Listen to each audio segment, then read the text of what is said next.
The House Oversight Committee just voted to subpoena a top official in charge of approving security clearances at the White House after a whistleblower claimed several staffers who were granted clearance had glaring disqualifying issues. But before the vote, some fiery debate from lawmakers.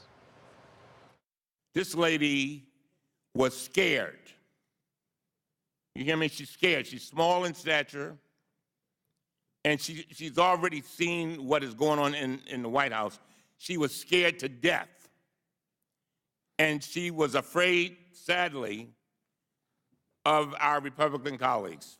First a Saturday deposition, then yesterday a press release after talking to just one witness where you handpick a few parts of her testimony, and now today we're going to subpoena a guy who just sent us a letter saying he's willing to come here voluntarily.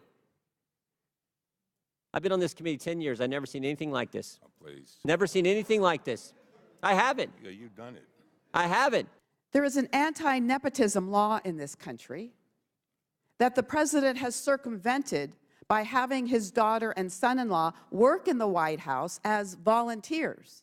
Overturning the security clearances is a choice the commander-in-chief can make.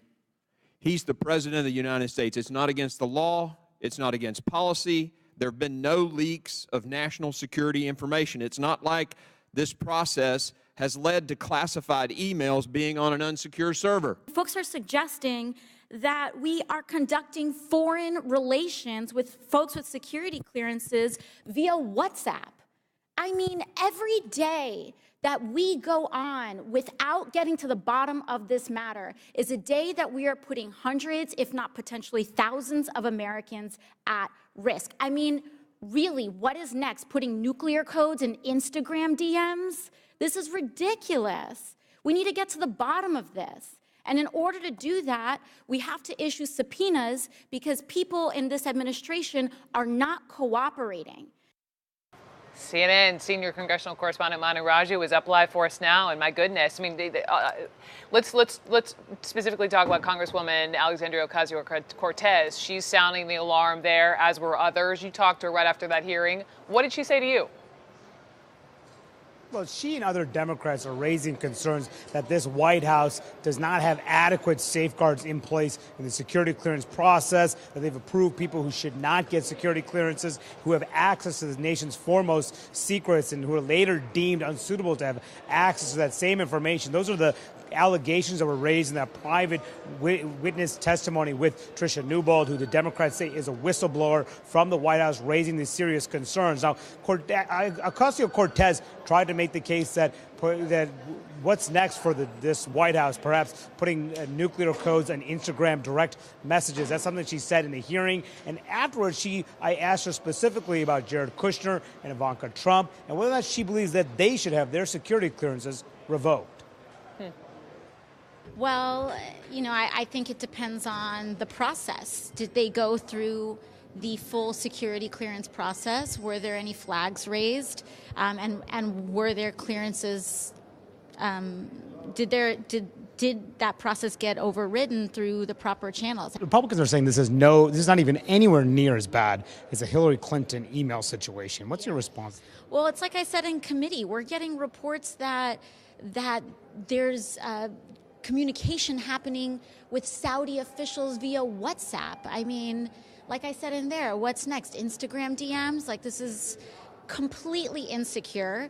And the issue with that, as we saw in the lead up, you know, to so many attacks and so many issues, is that when we have insecure channels of communication, anything can get hacked. And if we don't know what hostile forces know about us, we are putting thousands of lives at risk.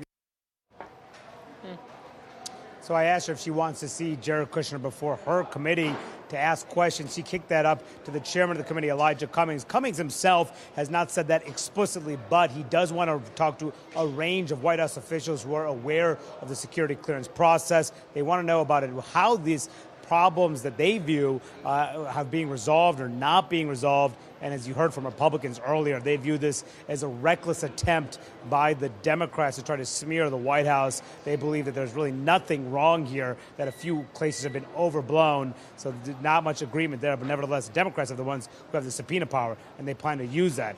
This is essentially about that whistleblower's boss, a man by the name of Carl Klein, and we know his attorneys have agreed to voluntary testimony. Tell me, what is issuing a subpoena going to actually get this committee? Well, I'm a little perplexed about that as well, and I am concerned. Let me say this first.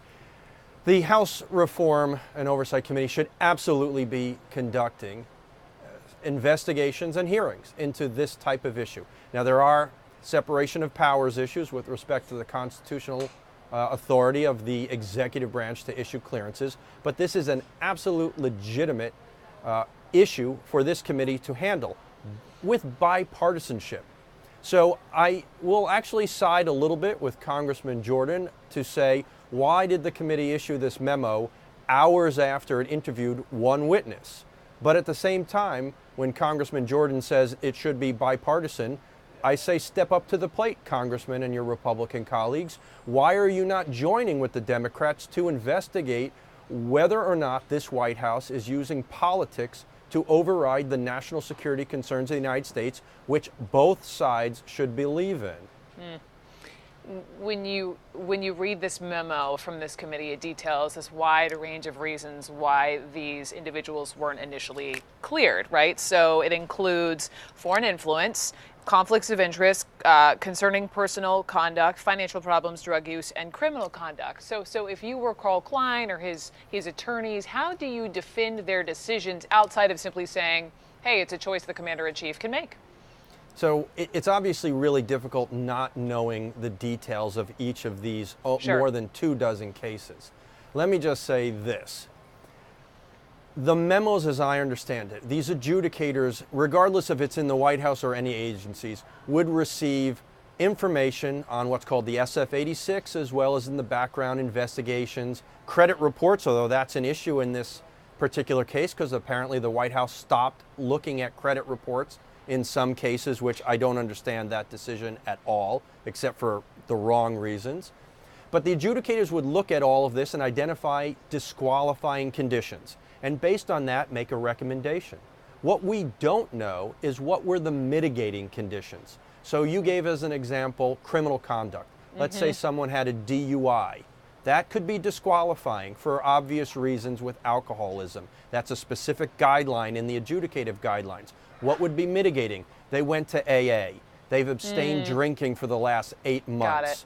You know, they've done all sorts of things. We need to know all that. So it's what's called the whole person concept to determine whether a clearance should be granted. What we don't know, based on this whistleblower, who has been very brave, and I commend her because she's done it the right way, is what happened along the way when she wrote these memos and others who said we would recommend denying these individuals.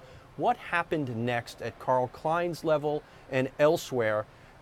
Did they talk to the political appointees who were told you must give these clearances? Or did they actually render in their judgment that the clearances should be granted? And that is possibly what oversight hearings can look into, with the caveat that all of these people, including Jared and Ivanka, are entitled to privacy.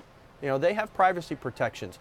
But I think these hearings can be done in a way to get at the substantive issues without violating anyone's privacy. Sure, the mitigating information, all those details, that's what these members of Congress on this committee are trying to get their hands on. Mark Zaid, thank you so much for laying that out for us so well. I appreciate it. Anytime. Appreciate it.